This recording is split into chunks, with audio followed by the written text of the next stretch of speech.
짐을 대신 져주시는 하나님이라는 제목으로 하나님 말씀 증거하도록 하겠습니다. 81편은 하나님을 알아가는 것이 믿음이다. 더 깊이 알아가는 것이 믿음이다. 그래서 하나님을 믿음이 더 깊어지기 위해서 하나님을 더 알아가는 것에 초점을 맞춰야 된다. 이게 핵심이고요. 82편은 불의한 권력자 너무 믿지 마라. 그리고 우리가 작은 힘이라도 있을 때 하나님 앞에서 정당한 우리 권력자의 자리에 서 있어야 된다라고 하는 것을 말해주고 있습니다. 차례대로 살펴보겠습니다. 81편은 하나님을 알아가는 것이 믿음이라는 것입니다. 우리가 태어나자마자 저희 아버지니까 아버지하고 애가 얘기를 합니다. 근데 아버지가 아닌지 증명이 안 되잖아요. 그죠? 그냥 이렇게 딱 쳐다보니까 제일 먼저 보이는 남자가 아버지잖아요. 그래서 아빠 이렇게 불렀습니다. 그랬더니 아빠 같이 행동하잖아요. 그렇잖아요. 뭐 귀엽다 그러기도 하고 장난감 사다 주기도 하고 뭐 용돈도 주기도 하고 뭐 이렇게 DNA 검사 받은 거 아니잖아요. 그래서 아버지라는 걸 믿었습니다. 그러니까 믿음이 시작이죠. 근데 시간이 가면 갈수록 이제 아버지를 깊이 알아가야 아버지가 되는 거지, 알아가는 것들이 중단이 돼버리면 이름은 아버지지만 그 원수같이 변화될 수도 있다라는 것입니다. 23년 전에 나왔던 소설인데 여기 연세 드신 분들은 알 것 같습니다. 읽어보진 않더라도 들어봤을 거예요. 김정현의 소설 아버지라는 소설이 있었습니다. 뭐 영화도 만들고.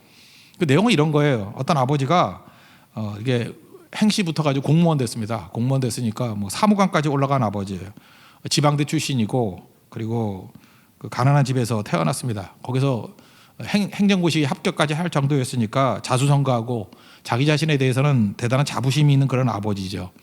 근데 거기까지죠. 이제 들어갔는데 승진이 잘 안 되고 그 다음에 또 열심히 치열하게 살다 보니까 가족과의 관계도 단절이 일어나게 됩니다. 나중에 시간이 지나서 아버지의 딸이 대학생이 됐어요. 그래서 대학생 딸이 아빠라고 부르지도 않아요. 당신이라고 불러요. 얼마나 아버지가 싫은지. 당신 하면서. 뭐 옛날에 그런 말이 있었죠. 아빠는 나빠고 아빠는 바빠고. 뭐 그래서 아버지를 아주 비난하는 그런 딸이 된다라는 것입니다. 철이 없는 거죠.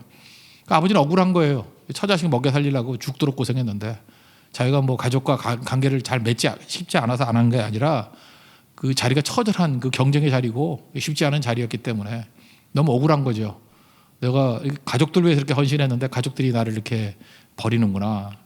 근데 덜컥 몸이 아파서 가보니까 췌장암이에요. 췌장암이 가장 빠른 시간 안에 퍼지는 거 아시죠? 췌장암 길어야 6개월이에요. 3개월 내로 그냥 끝장나는 병인데 날벼락이죠.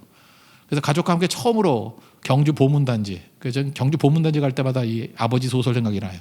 그 아버지가 마지막 가족들과 대화를 나누면서 이제 아버지를 알아가는 거죠, 처음으로. 그래서 해소가 되는데 그러다가 아버지는 죽죠. 그러니까 모든 아버지들이 참 자기 모습 같았어요. 그죠? 처자식 위해서 뛴다고 뛰는데 이해는 못 해주고 욕만 죽어라 먹고 마지막엔 건강 다 잃고 죽게 됐을 때 비로소 아버지군요. 그러고 끝나는 인생. 허무하다는 거죠. 근데 전 거기서 굉장히 중요한 게 그거라고 생각했습니다. 만사를 제쳐놓고 제일 먼저 해야 될 일이 뭐냐면 아버지는 아버지인데 알아가야 된다는 거죠. 우리 하나님 아버지도 마찬가지라고 생각합니다. 호세아 6장 3절에서 뭐라 그래요? 우리가 여호와를 알자, 힘써 여호와를 알자, 아는 것이다 그러고 6장 6절을 보니까 번제보다 하나님 아는 것을 원한다. 그러니까 하나님을 알아가야 믿음이 깊어지는 거거든요. 하나님 다 믿잖아요. 우리가 안 믿는 사람 누가 있어요? 믿습니다. 근데 그 믿음이 안 자라나요. 왜 그렇죠? 알아가는 부분이 없기 때문에 그래요. 이 말씀을 통해서 알아갈 때 믿음이 깊어지는 거고, 그래서 말씀 없는 믿음은요 흔들흔들하는 겁니다. 아버지의 딸은 딸인데 나중엔 아버지를 향해서 당신이라고 부르는 뭐 그 정도밖에 안 된다라는 것입니다. 하나님을 깊이 아는 것, 그게 중요하다는 것입니다. 오늘 본문이 이거예요. 하나님을 이제 알아가야 된다는 거예요. 하나님은 능력의 하나님이시고 우리를 붙들어 주시고 알아가야 주의 음성이 들린다라는 거예요. 먼저 서론적으로 1절부터 5절까지 한번 읽겠습니다. 시작. 우리의 능력이 되시는 하나님을 향하여 기쁘게 노래하며 야곱의 하나님을 향하여 즐거이 소리칠지어다. 시를 부며 소고를 치고 아름다운 수금의 비파를 아우를지어다. 초하루와 보름과 우리의 명절에 나팔을 불지어다. 이는 이스라엘의 율례여 야곱의 하나님의 규례로다. 하나님이 애굽 땅을 치러 나가시던 때 요셉의 족속 중에 이를 증거로 세우셨도다. 거기서 내가 알지 못하던 말씀을 들었나니. 여기 내가 알지 못하던 말씀을 들었다. 이거 언제 듣는 거죠? 주님을 깊이 알아갈 때 그때 하나님께서 그에게 주신 특별한 말씀이 있다는 거예요. 아버지 말씀이 들려올 때 진짜 아버지라는 거예요. 아버지라는 거 관계에서만 끝나는 것이 아니라. 그래서 잘 보면 백부장이 그랬잖아요. 내가 가서 고쳐준다 그랬더니 말씀만 하옵소서. 그럴 때 예수님 막 놀라잖아요. 그죠? 이게 말씀이 이렇게 들려오는 거예요. 예수님 말씀만 하셔도 고칠 뿐이야. 혈류증에 앉아 그러잖아요. 옷자락에 손만 대도 나을 것이다. 그런 말씀이 들려온 거 아닙니까? 그때 그걸 행동으로 옮겼을 때 진짜 아버지 되는 거 아니에요? 그러니까 우리가 하나님 알아갈 때 내게 알지 못하던 말씀이 들릴 때가 있어요. 아, 이거구나 하고 개인적으로 들리는 말씀이 있어요. 그때 그 말씀을 붙들고 순종할 때 놀라운 능력이 나타나게 된다는 거예요. 오늘도 주님을 알아가면서, 아버지 알아가면서 어떤 하나님을 이제 발견하게 되느냐. 첫째는 짐을 대신 져주신 하나님을 알게 된다. 그런 얘기를 합니다. 6절 7절 읽겠습니다. 시작.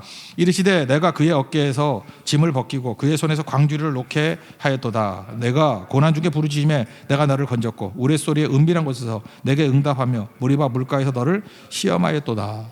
우리가 각자 자기에게 짐들이 있습니다. 뭐 죽음이라는 짐 제일 큰 거죠. 가정이라는 짐, 뭐 성공, 관계, 뭐 사는 게 쉽지 않죠. 요즘에 지금 고통당하는 뭐 젊은이들이 썼던 글들, 뭐 짤이라 그러죠. 이게 짧게 쓴 짤들 좀 읽어보니까 가슴이 아프더라고요. 어떤 애가 그렇게 썼더라고요. 죽으면 지옥 가겠지. 예수 안 믿으니까 죽으면 지옥 가겠지. 하지만 살아도 지옥이야. 마음이 참 아프더라고요. 죽으면 지옥 가겠는데 지금 사는 것도 뭐 만만치 않다는 거예요. 지옥이다.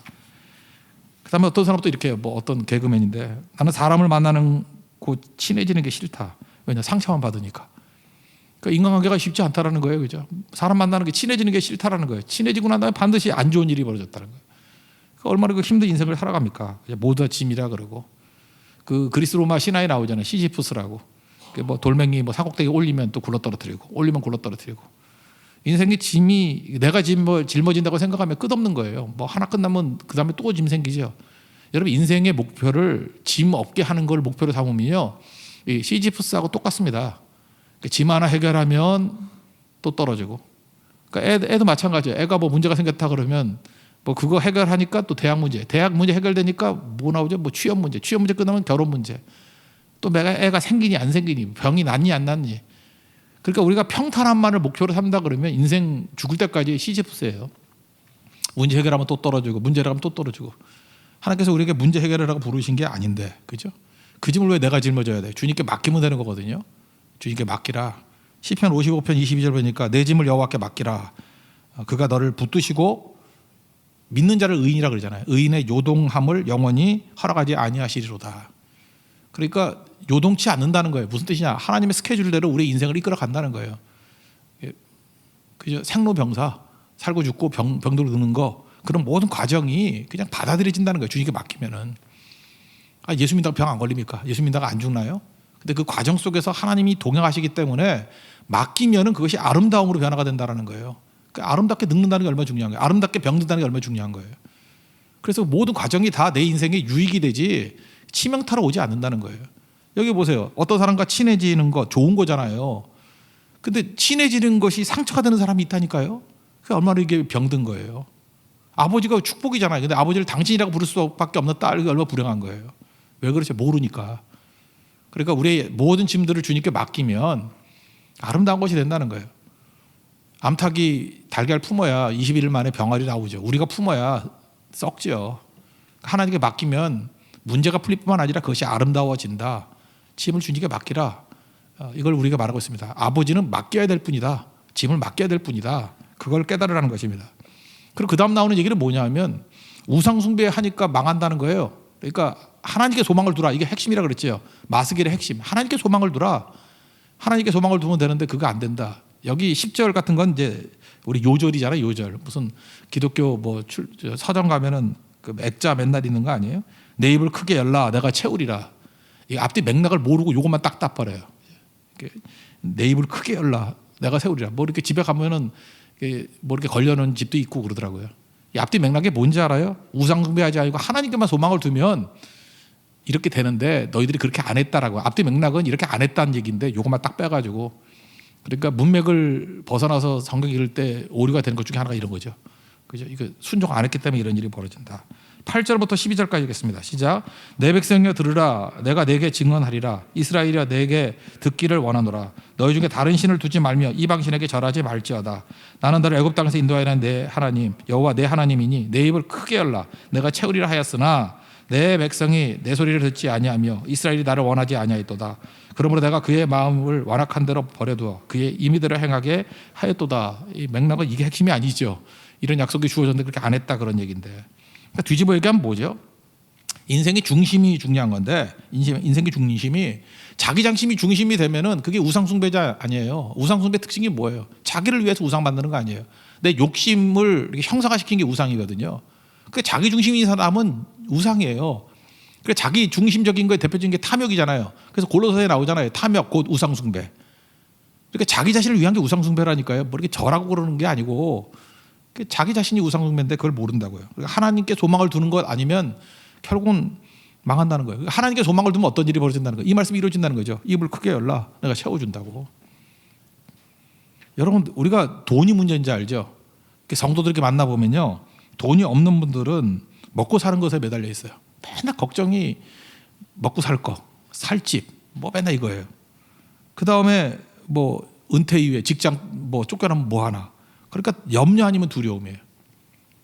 그럼 제가 한번 생각을 해봤어요. 뭐 어떤 한 사람한테는 찾을 수 없으니까 그러면 먹고 살기 넉넉한 분이 있어요. 갑자기 넉넉해졌어. 돈도 많고 뭐 넉넉해졌어. 그럼 그분의 고민은 뭔지 알아요? 어디서 맛있는 거 먹을까? 또 먹는 거에 매달려 있어요. 어디가 멋진 집일까? 어디가 부동산으로 오르나? 그 다음에 어디 가서 재미있게 놀까? 은퇴가 좋다고요? 은퇴하고 난 다음에 하나님의 뜻도 없고 어디 가서 놀까? 히히 낙낙하다 지옥 가는 인생. 그거 너무 많아요. 제가 깨달은 게 뭐냐면 돈이 문제가 아니라는 거예요. 돈이 문제가. 돈 없어도 염려 두려움. 돈 있어도 염려 두려움. 달라지지 않아요. 하나도. 우리 없는 게 주님께 돌아올 가능성이 더 높으니까 너 나을 수도 있다는 이런 생각까지 갖게 된다고. 중심은 뭐예요? 하나님께 소망 두지 않으면 모든 것이 다 헛되게 될 수밖에 없다라는 것입니다. 그러니까 하나님께 소망을 두는 인생을 살라. 그러기 위해서 하나님께 소망을 두기 위해서 깊어지기 위해서 필요한 게 뭐예요? 하나님 마음을 알아야 될 거 아니에요. 제가 아는 어떤 목사님 계시는데 이분은 정말 인격적으로 좋으신 목사님입니다. 그래서 이분은 정말이에요. 남들에게 해코지 안 하고 항상 누구를 배려하고 좋아하는 분이에요.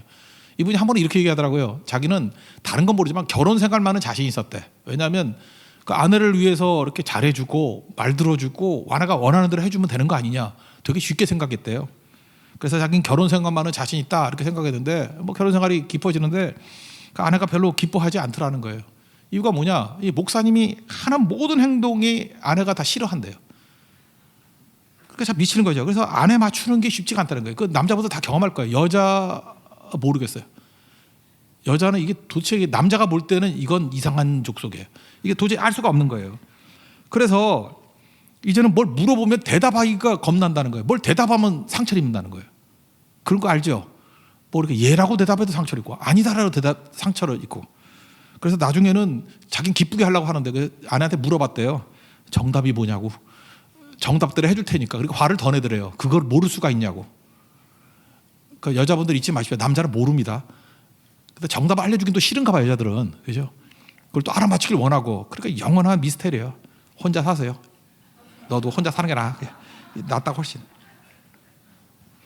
사람 마음 몰라요. 그래서 어떤 사람은요 이렇게 정리정돈 잘 된 것을 좋아한다고 생각하는데 어떤 사람은 아니에요. 이렇게 지저분할 때 마음 편하다는 사람도 있어요. 달라요. 그래서 또 어떤 사람은요 이렇게 알뜰하게 사는 것을 잘 산다고 생각하지만 아니 짧은 인생 왜 저러고 사나 베풀고 사는 게 좋은 거지 이렇게 생각하는 사람이 있다고. 생각이 달라요. 그래서 내 생각이 좋다고 생각하는 걸 해줘봐야 상대방이 싫어할 수 있다니까. 정말 싫어할 수 있어요. 제가 얘기하잖아요. 그러니까 백날 얘기해도 남자들이 이해 못하는 게 있어요. 이거 저도 글을 읽고 아는 건데 여자분이 자기 여자친구를 데리고 나오잖아요. 데리고 나온다. 오래간만에 데리고 나오잖아요. 여자의 여자친구. 그럼 보통 100%의 남자들은 다 그렇게 생각해요. 그러면 자기 여자보다는 그 자기 여자의 친구한테 잘해준다고요. 왜냐하면 오래간만에 만난 사람이니까 그게 자기 아내나 여자친구에게 잘해주는 거라 생각한다고.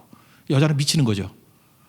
여자가 원하는 게 그거라면서요. 여자친구를 데리고 나오는 목적이 자기한테만 얼마나 잘해주는지를 과시하고 싶어서 데리고 나온다면서요.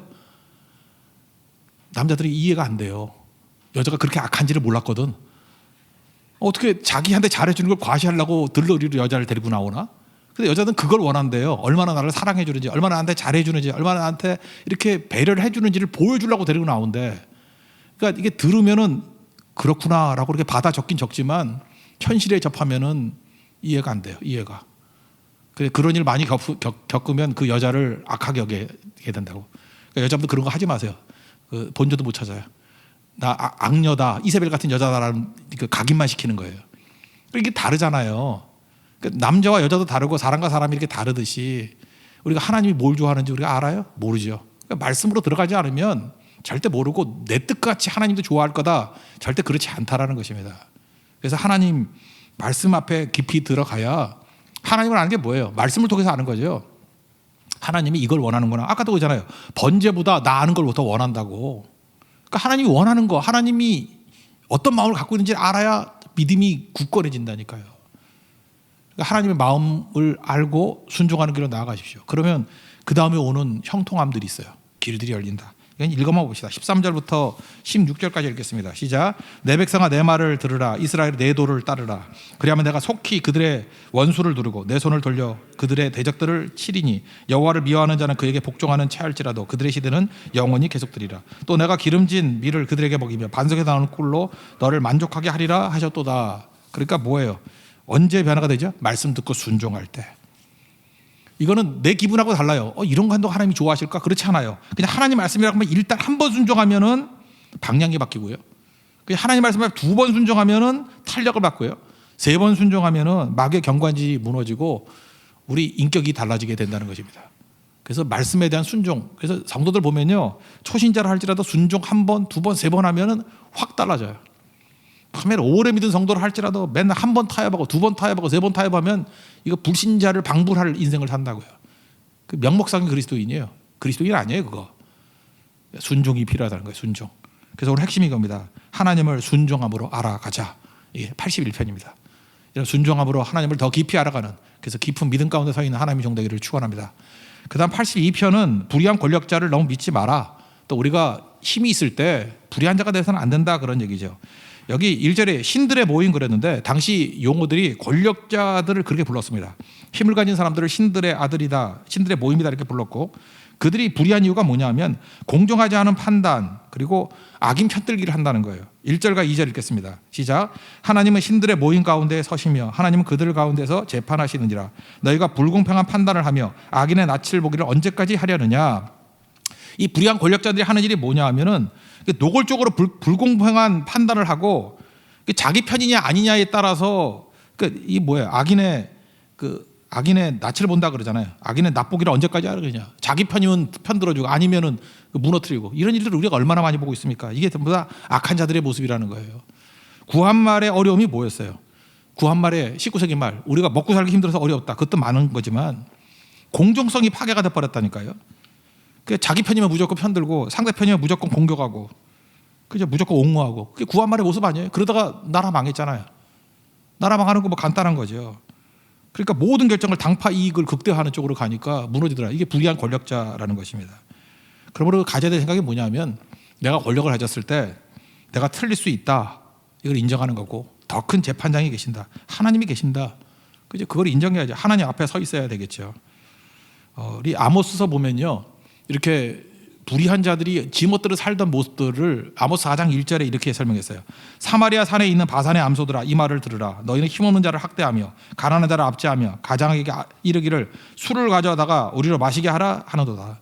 이게 타락하게 되면요, 이 권력자 아내들이 설치게 된다는 거예요. 아내들이 막 설쳐대면서 난리치고 힘없는 자 학대하고 가난한 자 하고, 그 다음에 자기들끼리 모여서 음모 꾸미고. 그래서 궁정회의가 있는데 궁정회의 결정을 침실회의가 다 바꿔버린다는 거예요. 그러니까 공정하게 회의를 하면 또 집에 가가지고 아내들한테 떠들 거 아니에요? 그 아내들끼리 모여가지고 다 뒤집어 놓고.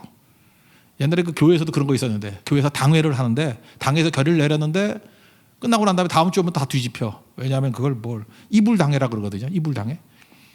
아내한테 얘기하고. 그래서 제가 이전 교회에 있을 때 그랬다고요. 장로님들한테 절대 집에 가서 부인들한테 얘기하지 말라고, 당회 얘기. 근데 한 분이 한 번 얘기해가지고 저한테 무지하게 혼났던 적이 있어요. H모 장로라고 해서 엄청 혼났던 적이 있는데, 그런 거 하지 말라고. 지금도 마찬가지예요. 집에 가서 이게 구구절절히 얘기해가지고 일 되는 게 하나도 없어요. 그러니까 아내들끼리 다 뒤집어 엎어버리는 거죠. 그런 일들이 왜 벌어지죠? 여기 나오잖아요. 4장 1절에 나오기를 남편들이 옹호해 주니까, 남편들이 뒤를 봐주니까. 그러니까 여러분 잊지 마세요. 원래 불이라는 게 어떻게 이루어지는지 알아요? 남편들은 권력 잡고 있고 자기들은 안 했다 그래. 아내들이 다 해버린다고, 뒤봐주면서. 그래서 부인이 돈 벌었다, 부인이 뭐 했지 난 모른다, 이런 식으로. 이게 악한 자들. 이게 아모스 시대부터 지금까지 한 번도 바뀐 적이 없어요. 이게 BC 8세기거든요. 다른 게 없다라는 것입니다.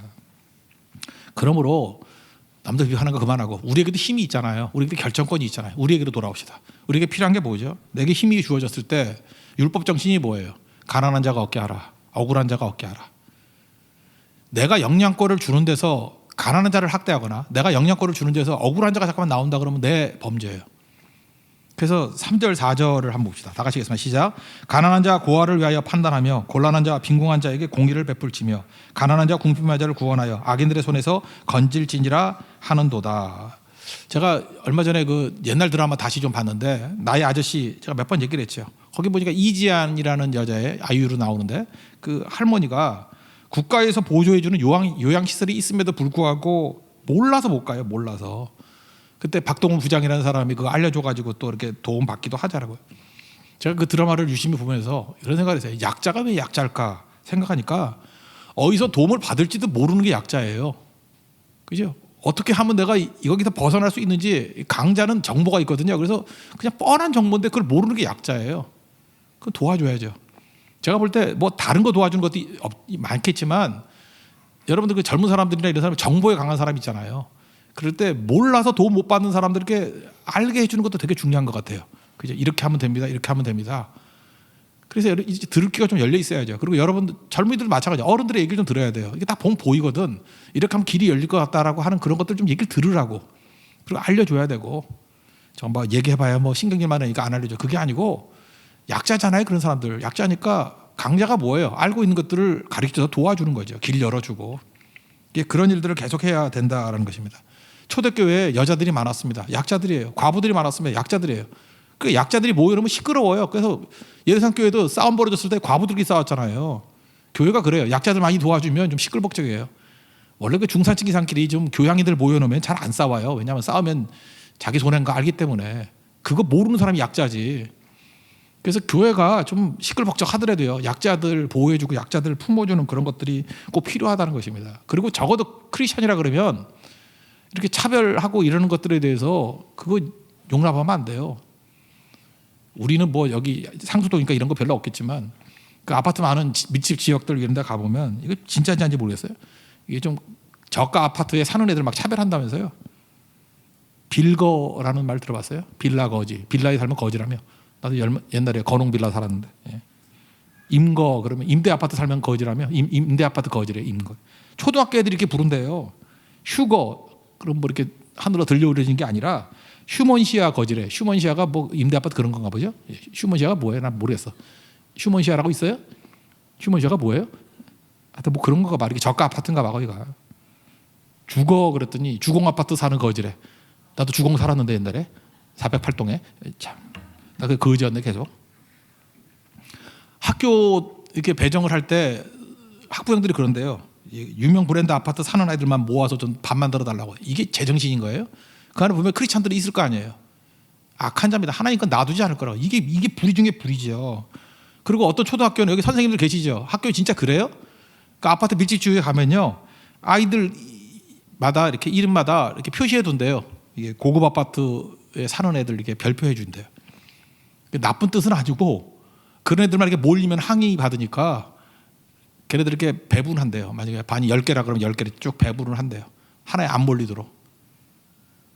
잘 보세요. 이게 애들이 이렇게 한다고. 이게 애들이 하는 말이에요. 이게 부모가 영향을 준 거죠. 애들이 뭐 처음부터 배우나? 이거 영향 받아가지고 이렇게 하는 거죠. 그렇다 그러면 크리스찬들이 이거에 대해서는 아니라고 얘기를 해야 되죠. 그렇지 않아요? 교회 와가지고도 뭐 돈 있어야 장로 되고 돈 있어야 뭐 권사 되고 그러는가요? 우리도 이번에 임직식 하지만 뭐 임직하면 뭐 교회 헌금 낸다며? 우리 그런 거 없어요. 이번에 장로님들도 뭐 땡전 한 판 안 내고 장로 다 됐어요. 걱정하지 마세요. 우리는 그런 거 없어요. 그냥 헌금하고 싶으면 지 혼자 하는 거지. 뭐 모아줘 얼마 내자 이런 것도 없고. 뭐 임직 받으면 뭐 목사한테 뭐 양복 사주고 뭐 사주고 그런 다음에 우리 그런 거 없어요. 제가 사줬지. 그런 거 받은 적 없어요. 교회가 타락을 해도 너무 타락하지. 이게 말이 되는 거냐고요. 크리스찬들이 이런 데 동참해서 되겠냐고요. 이거 아니죠. 그래서 하나님이 혼내주신다는 거예요. 뒤집힌다는 거예요. 이러면 어떤 혼냄을 당하는지 한번 봅시다. 5절부터 마지막 8절까지 읽겠습니다. 시작. 그들은 알지도 못하고 깨닫지도 못하여 흑암 중에 왕래하니 땅의 모든 터가 흔들리도다. 내가 말하기를 너희는 신들이며 다 지존자의 아들이라 하였으나 그러나 너희는 사람처럼 죽으며 고간의 하나같이 넘어지리로다. 하나님의 일어나사 세상에 심판하소서. 모든 나라가 주의 소유이기 때문이니다.